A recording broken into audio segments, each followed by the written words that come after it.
बदला घेणे तर सामर्थ्य सुद्धा माझ्यामध्ये मला राग दुसऱ्यांवर नाही, माझा राग आपल्या लोकांवर आहे. आपल्या संस्कारात कुठे चुकलं त्याचा शोध मी रोज घेत असेल.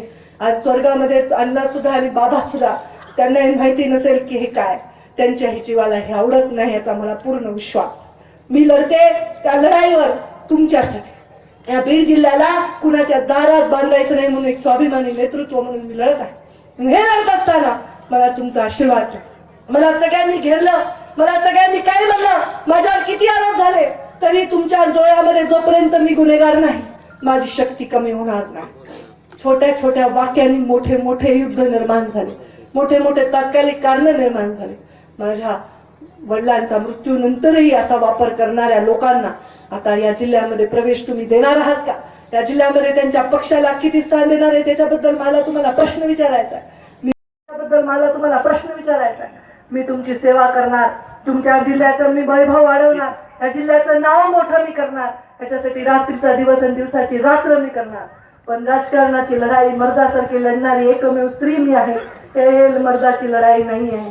ते मागून खंजीर खुपसून 80च्या दशकामध्ये जे स्वतःला मुख्यमंत्री बनवून घेतलं त्या लोकांचं नाव आणि त्यांचा वाढदिवस लावण्यासाठी माझा वडील एवढे लाचार नव्हते. अटल बिहारी वाजपेयी, अडवाणीजी, पंडित दीनदयाळ उपाध्याय, जयप्रकाश नारायण या लोकांना समोर ठेवून ते राजकारणात आले होते. वाढदिवसच बदलायचा होता तो 25 डिसेंबर अटल बिहारी वाजपेयीची तारीख मुंडे साहेबांनी लावली असती. यांची तारीख लावून की आम्हाला त्यांची इस्टेट मिळणार आहे का? अशा प्रकारचे खालच्या पातळीचे आरोप करणाऱ्यांवर तुम्ही काय लोक विचार करतात? हे सुदृढ लोक, हे सुसंस्कृत लोक, हे मला माहित नाही. पण माझ्या उसतोर कामगारांचा कोयता, त्याची धार मुंडे साहेब आहेत, त्यांचा स्वाभिमान मुंडे साहेब आहेत.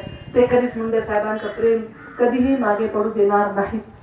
मुंडे साहेब नेहमी त्यांच्या ऑफिसमध्ये त्यांच्या पाठीमागे कोयता असायचा. मुकदमांनी इथल्याच केसच्या दिला होता चांदीचा कोयता. नेहमी पाठीमागे मुंडे साहेबांच्या असायचा खुर्चीच्या. ज्या दिवशी मुंडे साहेब गेले त्या दिवशी आपोआप तो कोयता गळून खाली पडला. काच फुटून गेली, कोयता बाहेर पडला. त्या दिवशी मी तो कोयता परत प्रेम करून अजूनही माझ्या ऑफिसमध्ये लावलाय. म्हणजे बघा तुम्ही, ज्या ज्या माणसाच्या जाण्याने निर्जीव गोष्टींना सुद्धा वेदना होतात त्यांना रक्ताचे नात्यांनी किती त्रास दिला. मग तुम्ही रक्ताचे नाते आमचं होणार, तुमचे माझे मायेचं नातं, भावनेचं नातं हेच मला काढणार असा मला विश्वास आहे. हा विश्वास मी पुढे घेऊन जाऊ ना असा सवाल मी तुम्हाला करते.